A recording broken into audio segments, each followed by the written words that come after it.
اللہ کے محبوب علیہ الصلوۃ والسلام نے ایک بڑی خوبصورت بات ارشاد فرمائی، ذرا سنیے اور اس کا لطف لیجئے، اور حضور کے دیے گئے اس وعدے پہ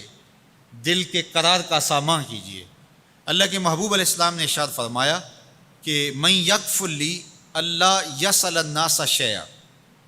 جو شخص مجھے اس بات کی ضمانت دے کہ وہ اللہ کے علاوہ کبھی بھی کسی سے کوئی سوال نہیں کرے گا، جب بھی کوئی مشکل ہوئی، جب بھی تکلیف ہوئی تو وہ سوال مالک کی دہلیز پہ کرے گا، وہ مصلی بچھائے گا اور رب سے کہے گا میرا مسئلہ یہ ہے۔ جو شخص مجھے یہ ضمانت دے کہ وہ اللہ کی دہلیز پہ اپنے سوال رکھے گا، اللہ کے علاوہ کسی سے نہیں کہے گا،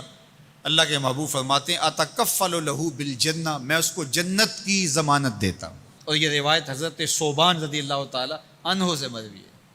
حضرت ثوبان نے جب حضور سے یہ فرمان سنا تو انہوں نے کہا حضور میں ضمانت دیتا ہوں، میں زندگی بھر اللہ کے علاوہ کسی سے سوال نہیں کروں گا۔ اور صحابہ نے پھر اس پہ عمل کر کے دکھایا۔ صحابی کا کوڑا گرتا ہے اور وہ بھی گھوڑے سے نیچے اتر کے خود اٹھاتا ہے، کہا جاتا ہے جناب آپ نے کہہ دیا ہوتا ہم اٹھا کے دے دیتے، کہا ہاں نہیں، ہم نے حضور سے عہد کیا تھا کہ اللہ کے علاوہ کسی سے سوال نہیں کریں گے۔ تو انہوں نے اتنا لحاظ رکھا اور اپنے وعدے کی پاسداری اس انداز سے بھی کی۔ تو یہ ہے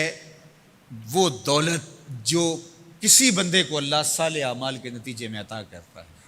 حضرت حسن بصری رضی اللہ تعالیٰ عنہ فرماتے ہیں کہ یہ کسی شخص کا ضعیف یقین ہے کہ جو اس کے پاس موجود ہے اس پر اس کو اعتماد ہے، اور اس کا جو حصہ اللہ کے پاس موجود ہے اس پر اس کو اعتماد نہیں ہے۔ دیکھیے ایک شخص کے پاس کچھ پیسے موجود ہوں، اس کی جیب میں ہے، اس کے لاکر میں ہے، گھر میں ہے، اور ایک وہ اس کا مال ہے جو بینک میں پڑا ہوا ہے، تو جس طرح وہ اپنے ہاتھ میں موجود پیسوں پر مطمئن ہوتا ہے، بینک میں پڑے ہوئے پیسوں پر بھی ایسے ہی مطمئن ہوتا ہے، کہتا ہے وہ بھی میرے ہی ہیں۔ تو جو شخص بینک میں پڑے ہوئے پیسوں پر تو مطمئن ہے، گھر میں موجود رقم پر تو مطمئن ہے، اس کے ہاتھ میں اس کی جیب میں جو ہے اس پر تو مطمئن ہے، اور اس کی قسمت کا جو ابھی اللہ کے پاس ہے اس نے ابھی اس کو دیا نہیں، اس پہ مطمئن نہیں ہے، تو حضرت حسن بصری فرماتے ہیں اس سے بڑھ کر ذوف یقین اور کیا ہوگا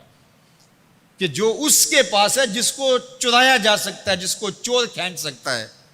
جو گر سکتا ہے، جو چھینا جا سکتا ہے، اس پہ تو یقین کر رہا ہے کہ یہ میرا ہے، اور جو اس کا حصہ اللہ کے ہاں ہے اس پہ یقین نہیں کر رہا۔ تو کہا کہ اس سے بڑھ کر پھر اور ذوف کیا ہو سکتا ہے۔ اس لیے اپنی زندگی میں قناعت کا نور رکھنے والے ہی مطمئن زندگی گزارتے ہیں۔ ابن جوزی نے کہا تھا کہ جس شخص کی زندگی میں قناعت آ گئی اس کی زندگی مطمئن ہو گئی، اور جس شخص کی زندگی میں طمع آ گیا اس کی زندگی گھٹن کا شکار ہوگی، اذیت کا شکار ہوگی۔ حضرت سہل بن سعد الساعدی رضی اللہ تعالی عنہ سے یہ روایت مروی ہے کہ ایک شخص حضور کی خدمت میں آیا اور اس نے حضور سے ایک عجیب سوال کیا۔ اس نے کہا حضور مجھے کوئی ایسا عمل ارشاد فرما دیجئے کہ اگر میں وہ کروں